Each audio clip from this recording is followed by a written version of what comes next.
वर्ष मैं प्रथम बार यहाँ आया हूँ। पिछले 3 वर्षों से यहाँ आना चाह रहा हूँ लेकिन नहीं आ पाया।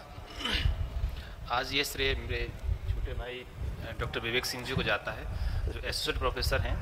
मैं भी इनका सीनियर हूँ, एसोसिएट प्रोफेसर हूँ सरनाथ डिग्री कॉलेज में। मैं शिकोवा से आया हूँ। कहाँ पे? शिकोवाबाद, आगरा के पास में जी।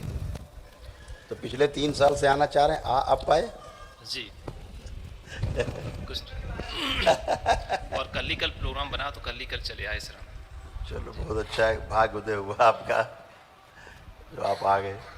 इससे पहले मैंने गुरुजी को स्वप्न में कई बार देखा है, दर्शन हुए हैं गुरुजी के। बिल्कुल, वो तो आस्था की बात है जी। एक निवेदन ये था मेरा कि 2013 से मैं पीताम्बरा पीठ दतिया जा रहा हूँ। हर शनिवार जाता हूँ सिकोवा से, लगभग 300 किलोमीटर पड़ता है।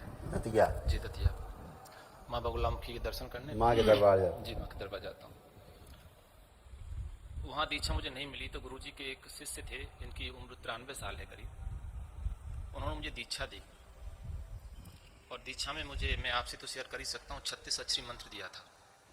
36 अक्षरी मंत्र दिया था माँ बगुलामुखी का। 36 अक्षरी मैं उस मंत्र का जप करता हूँ। जिन समस्याओं को लेके गया था, लेकिन दिल सुकून में तो रहता है लेकिन वो समस्या कटती नहीं है। जब पाठ करना शुरू करता हूँ तो बहुत तेज़ी से उबासियाँ आती हैं और सवारी आती है। मैंने इस बीच में कई अभिषेक भी किए अपनी समस्याओं काटने के लिए भोले बाबा जी के। सोरों हमारे यहाँ एक बहुत प्रसिद्ध जगह है जमुना जी किनारे, और तीसरा महादेव में भी अभिषेक करके आया हूँ मैं। इन सब के चलते हुए ये हाजिरी बराबर आती रही, मेरी समस्याएं कोई कटी नहीं, यथास्थिति रही। जब भी अभिषेक करने जाता हूँ बाबा जी का तो माँ बगुलामुखी को साथ ले जाता हूँ। वो बिल्कुल साथ जाती हैं, मेरे शरीर पर हावी होकर के जाती हैं पूरी तरीके से। जब जाता हूँ, जो अभिषेक करने के लिए आते हैं जितने ब्राह्मण लोग देव जो होते हैं, वो कहते हैं कि ऐसा अभिषेक मैंने कभी देखा नहीं, जैसा कि मुझे अनुमति यहाँ होती है अभिषेक करने में। आज मेरी समस्याएँ वहीं की वहीं हैं। जब समस्याएँ नहीं कटी तो माँ धूमवती माई भी वहाँ विराजमान है, जिन्हें स्वामी जी लेके आए थे महाकाल से। धूमवती माई का मैंने भोग लगाना शुरू किया, उनकी पेशी भी आना शुरू हो गई। जब नवचंडी कराता हूँ तो उनकी पेशी बहुत विकट तरीके से आती है, ये दिल बाहर निकल के आ जाता है सीने से। लेकिन मेरी समस्याएं आज ही वहीं की वहीं हैं। इन सब के चलते हुए भी मैं आर्थिक स्थिति में बहुत ज़्यादा डगमगा गया। ये स्थिति इसलिए शुरू हुई थी कि मेरे घर पर जब फादर ने लिया था तो एक कब्र आ गई थी। उस कब्र का आधा हिस्सा हमारे घर में था, आधा पड़ोस में हिस्से में था। तो वो आज भी पत्थर, बहुत भारी भारी पत्थर हमारी छत पे गिरते हैं, ईंटें ही बरसती हैं। घर की दीवारें चटक गई हैं, पीओपी पुट्टी सब झड़ गिरने लगी है, लेकिन पत्थर आज भी बंद नहीं हुए। जब माँ की आराधना करता हूँ, जब कर रहा होता हूँ तो मैं कहता हूँ माँ यदि ये पत्थर मेरे समय ऐसे मारता रहेगा छत से, मैं आपका पाठ करना छोड़ दूंगा। उस वक्त तक वो सब शांत रहता है, लेकिन उसके बाद फिर दोबारा से वही शुरू हो जाता है। बाहर से आए हुए लोग भी इस बात को जानते हैं कि यहाँ पत्थर मारे जा रहे हैं।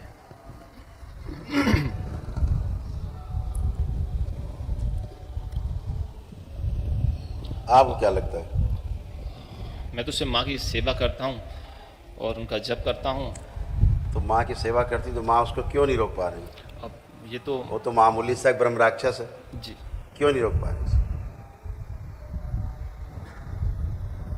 जबकि पूरे मन से, माँ की तो एक निगाह का नहीं है। जबकि पूरे मन से उन्हें जो चाहिए होता है, सब कुछ पीला होता है, सब कुछ जैसे में विधि विधान से एक भोग लगाया जाता है, पूजा अर्चना की जाती है। एक एक चीज़ बड़ी सात्विक रूप से ढूंढ ढूंढ के दूर दूर से लाता हूँ अभिषेक के लिए, वापस शुद्ध लेके आता हूँ माँ के लिए। लेकिन फिर मेरी स्थिति वहीं से वहीं। आप करते हो सात्विकता से। यदि मेरे इसमें कहीं गलती तो आप कर सकते हैं, तो उसके उत्तर माँ से लोग क्यों नहीं उसको निपटा पा रहे? अब मैं कैसे उत्तर ले सकता हूँ? अगर माँ पीताम्बरा नहीं निपटा पा रही तो फिर कौन निपटाएगा? अब तो आपके चरणों में है, गुरुजी के चरणों में है, माँ के चरणों में है आप। या मैं गलत साधना कर रहा हूँ, कुछ ऐसा आपको प्रतीत हो रहा हो, सही मार्गदर्शन में चाहूँ। इसका एक ही निष्कर्ष निकलता है जी, कि जिसकी आप पूजा कर रहे हो माँ नहीं है। जी, जहाँ माँ रहती वहाँ दैत्य तो दानव भी कटते रहते हैं। जी। वो तो मामूली सा ब्रह्म राक्षस है, हरकतें करते है ना। यही संकट सबसे बड़ा है, जब पूर्ण गुरु नहीं होता जी। और बिना पूर्ण गुरु के किसी आप आधे अधूरे गुरु से मंत्र दीक्षा लेते हैं तो कोई कवच नहीं होते, और जिसकी आराधना करनी वो आता नहीं, क्योंकि वो उसी को नहीं सिद्ध है, आपको कहाँ से हो जाएगी। जब वो माँ उन्हीं को नहीं सिद्ध है, आपके गुरु को ही नहीं सिद्ध है वो, तो आपको कहाँ से सिद्ध हो जाएगी। मैं इतनी दक्षता नहीं कर सकता कि मैं सिद्ध कर सकूं, और मुझे ताकत भी नहीं है सिद्ध करने की कि मैं इतनी बड़ी पराशक्ति को सिद्ध कर सकता हूं। मैं तुच्छ मानव हूं गुरु जी। नहीं, क्यों नहीं कर सकते, तो प्रेम में बनती है माँ, तो इस बीच माँ तो में प्रेम के वशीभूत होती है।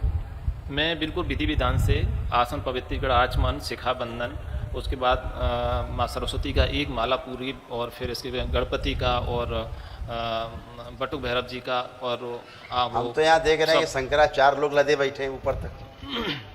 जी, मैं भी देखता हूँ आपको। दुनिया क्या बताएं, जो ठेकेदार हैं पूरे धर्म के, वही लदे बैठे ऊपर तक, डूबे हैं।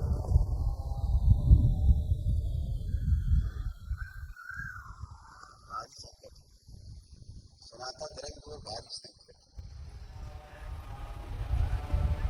ढोंगियों की भरमार है,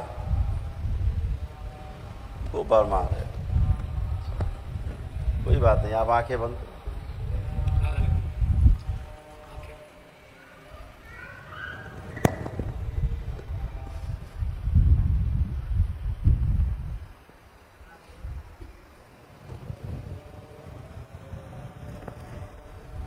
बैलेंस। जितने ब्रह्म राक्षस हैं सब मूर्छित कर दिए जाएं। ओम शिव। सब मूर्छित करके खींच के नीचे बांध दिया जाए कटीले तारों से। ओम।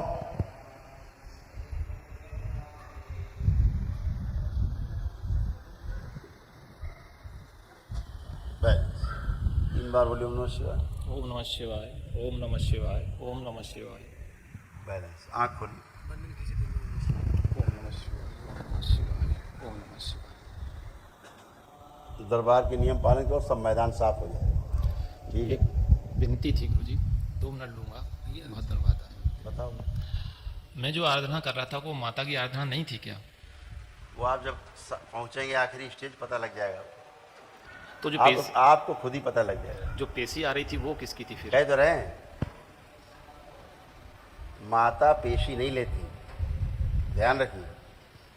माता कभी किसी शरीर में नहीं आ सकती, इतनी ताकत ही नहीं हमें ध्यान रखिए। झेलने की। मैं जो कह रहा हूं उसको सुनिए। माँ कभी भी किसी भी शरीर में नहीं आ सकती, सीधे फट जाएगा शरीर, टुकड़े नहीं मिलने, कहाँ चले गए। ठीक, माँ के आने के लिए पहले कोई एक दिव्य शक्ति चाहिए होगी, जो पहले वो प्रवेश करे,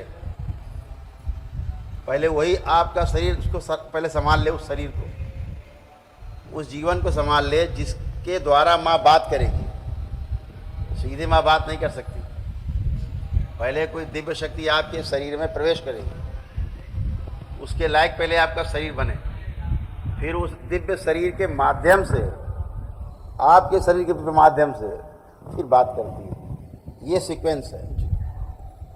अभी ऐसे कहाँ माँ आ जाती। नहीं, तो ये तो मुझे ज्ञात था कि मैं इस लायक नहीं हूँ, ये तो मानव हूँ, इतनी तीव्रता वो एक होती है। लंबा प्रोसेस होता है। जी। और इसके चलते चलते गुरु जी मैं बहुत ज़्यादा घाटे में भी चला गया हूँ। जैसे किसी में भूत प्रेत हो या पितृ हो और माँ आना चाहे, बात करना चाहे, नहीं आ सकती, उसके माँ सीधे शरीर में नहीं आ सकती। माँ भी किसी दिव्य शक्ति के माध्यम से में आएगी, फिर वो दिव्य शक्ति आपके शरीर में हो, फिर आपके इस स्थूल शरीर से बात होता है। यानी 3 स्टेज हो गए, आपका शरीर, एक बीच में दिव्य शक्ति, फिर माँ। तो माँ तो अंदर तो आएगी नहीं, तो बाहर रहेगी, बाहर से फिर वो अंदर वाली शक्ति के साथ तारतम्य करके फिर वो बोलेगी। ठीक है, और आप जब प्रक्रिया में आएंगे आगे आपको सब पता लग जाएगा। गुरु जी कुछ अभी ये सब ढोंगी जितना हल्ला मारते हैं ना, हल्ला मारते हैं ना, चिंता नहीं करो, अच्छे हो जाए, सब बढ़िया हो जाए, चिंता मत करो।